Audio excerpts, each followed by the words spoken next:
Okay, so the Globe article. Okay, said something about, misquoted me a little bit about my defense. All he said is we needed to pick up our defense for this game. Guess what? We picked up our defense. So I'm so proud of these girls. I can't even begin to tell you. They worked so hard to get here, and they knew Walpole was awesome, and they just came out and gave it all their heart and soul, and here we are. 14 corners. You really didn't get much out of it.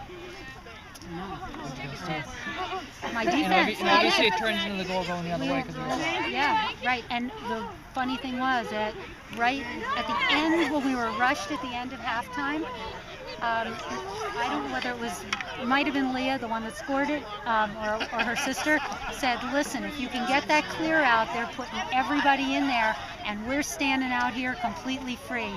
And I don't know who sent that ball up to her.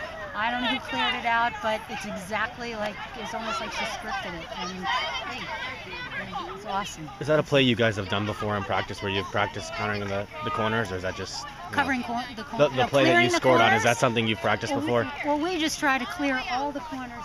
Thank you, sir. I'm so excited. We need a bus. We need a bus. Thank you.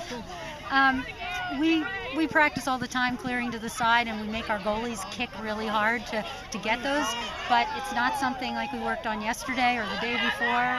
It's just the girls, they just know what to do, and sometimes they know better than I do, and they called it.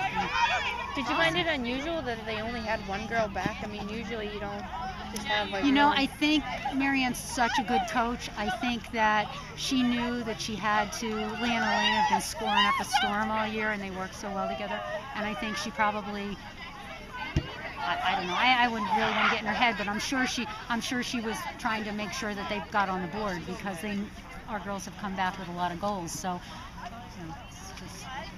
What do you coach your girls about picking up players on those corners and how to approach those? Well, Maggie, the fly, she is so fast, and then I'm just telling the girls all the time the same thing I do when we have an offensive corner. They just have to read. They just have to read where that ball's going, and there's a lot of pretty smart girls out here, and I think after all season they're pretty good at reading where that play might go. Sometimes we do it, sometimes we don't, and today